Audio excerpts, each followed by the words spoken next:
So I get this little newsletter kind of a thing. It's not like a paid newsletter.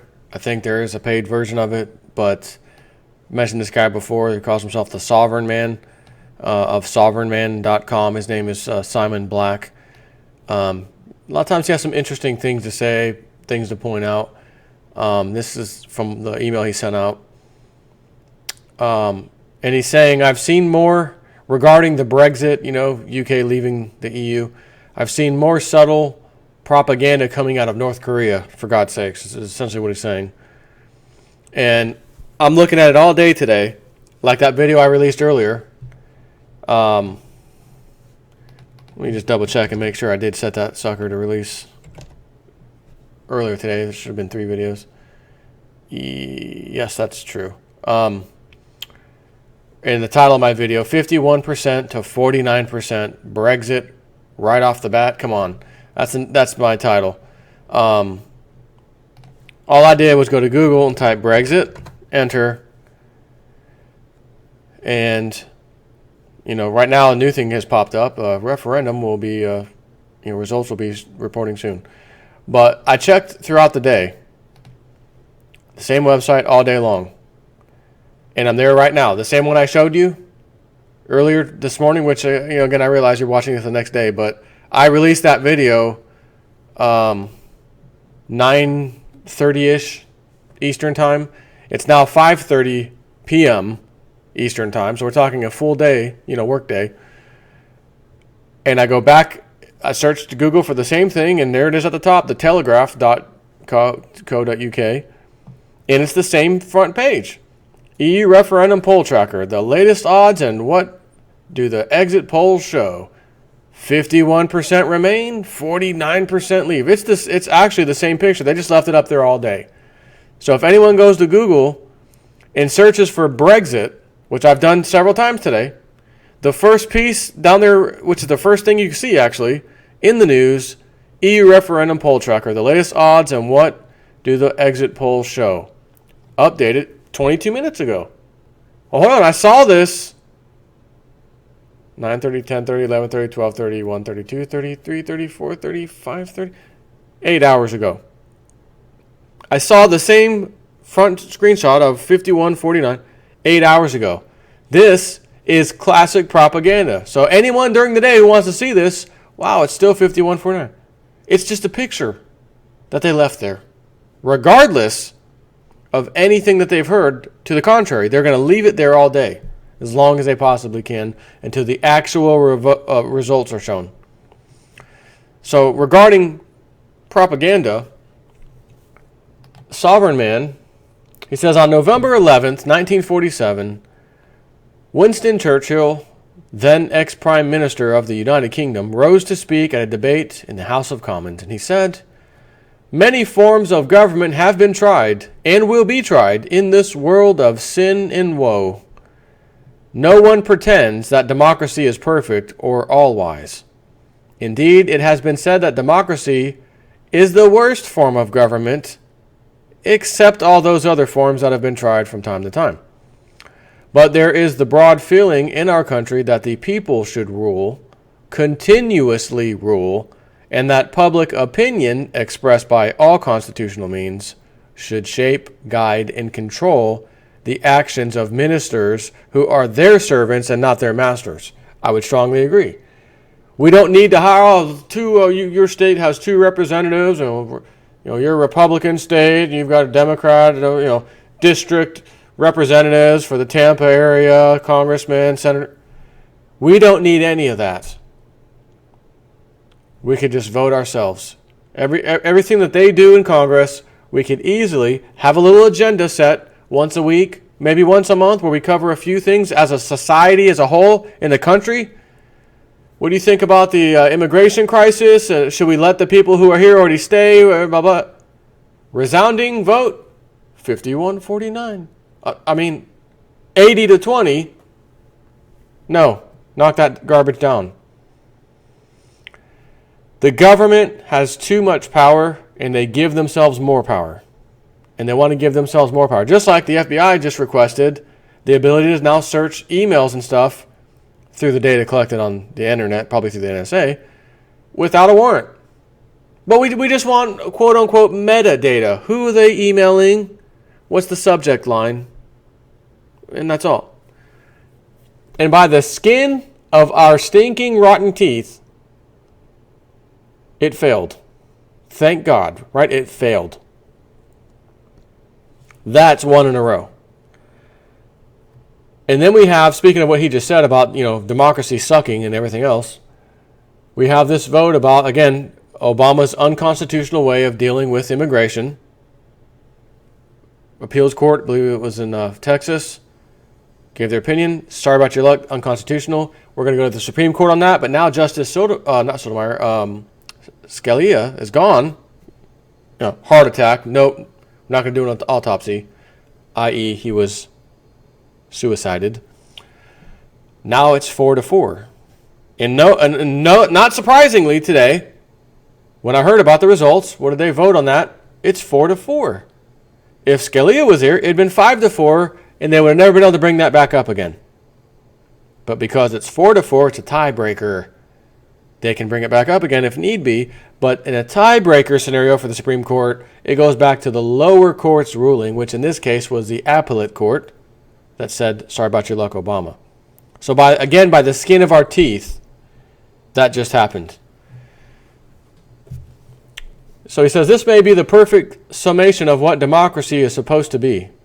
And Western nations, particularly the U.S. and UK, have been champions of democracy around the world, of course, pushing it, shoving it down people's throats at times, though they typically mean republic.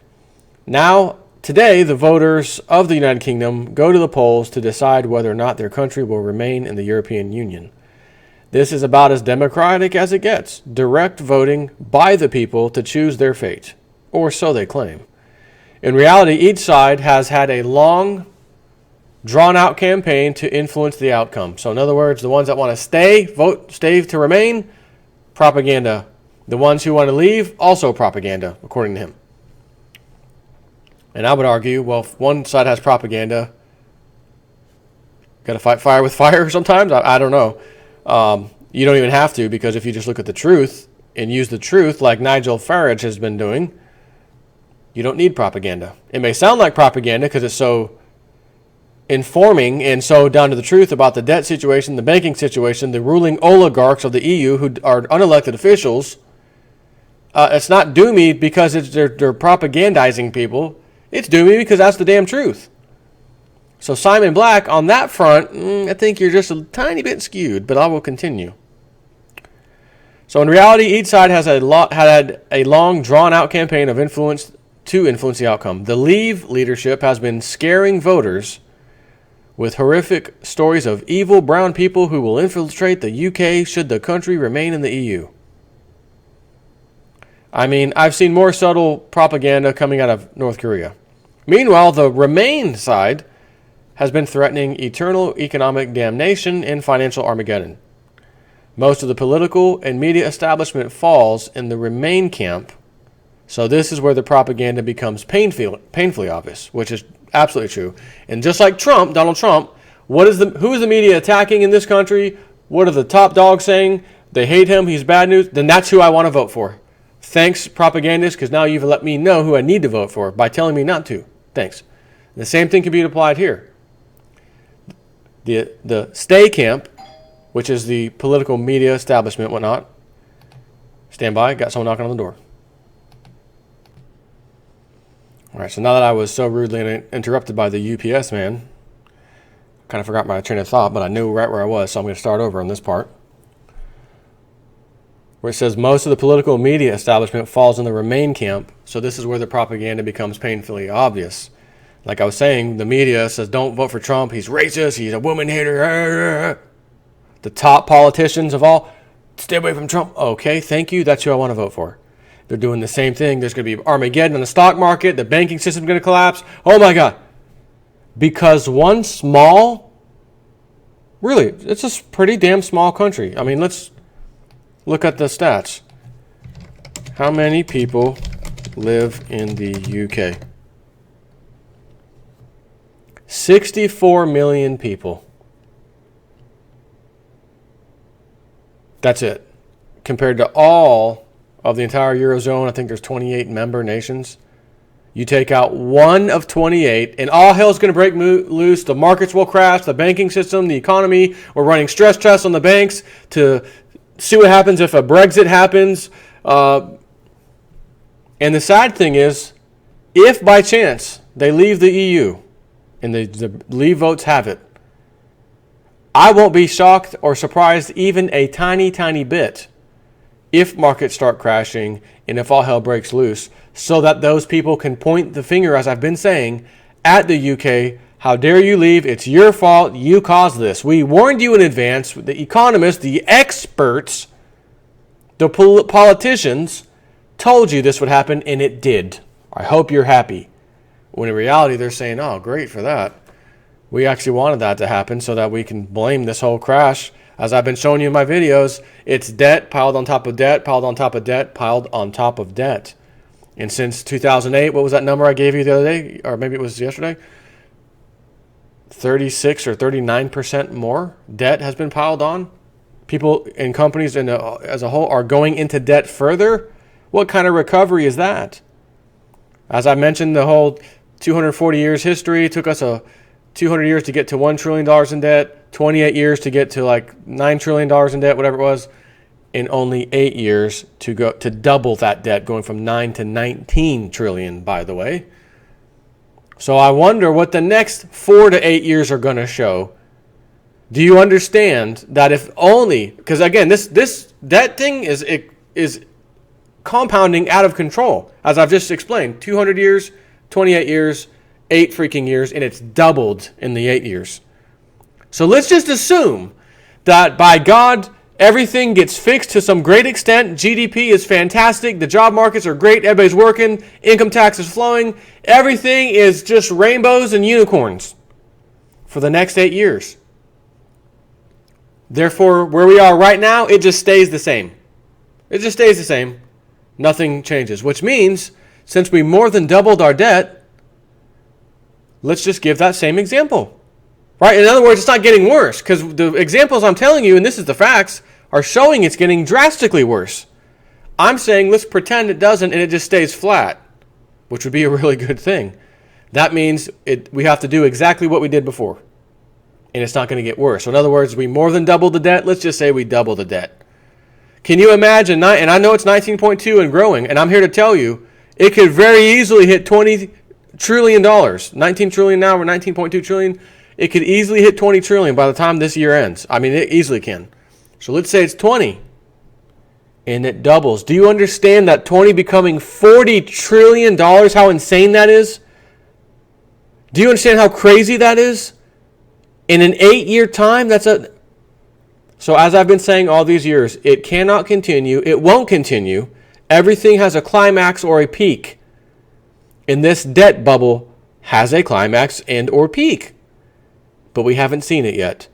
But I got a sneaky suspicion, as Lindsey Williams was saying in his new DVD, which I haven't got yet, but just talking with him and seeing his email, they really, really are hell-bent on causing the crash this year. They tried last year. Didn't work. They are hell-bent on doing it later this year. You would need a leave vote from the UK for this to make sense, in my opinion, unless they've got something more drastic planned for later this year that causes all hell break to loose in the economies of the world. And a little old UK leaving isn't big enough. It's hard to say. It really is hard to say. I asked Lindsey about it. He said his elite friend didn't even talk about the UK or the Euro or nothing. So that remains to be seen. So let me just finish this article. He says most of the political and media establishment falls in the Remain camp. So this is where the propaganda becomes painfully obvious. Which again means if that's who's telling me to stay vote, then I want to leave. Vote to leave, right? The IMF, for example, published a report recently suggesting that Britain leaving the EU would permanently lower incomes in the United Kingdom. Permanently lower incomes forever. All right, so let's think about that. He makes a good point here. Really? Permanently? So if voters choose to leave the EU, then the UK, which traces its sovereignty back more than 1,000 years and once had an empire so vast they ruled the entire world, will never be able to recover forever and ever until the end of time?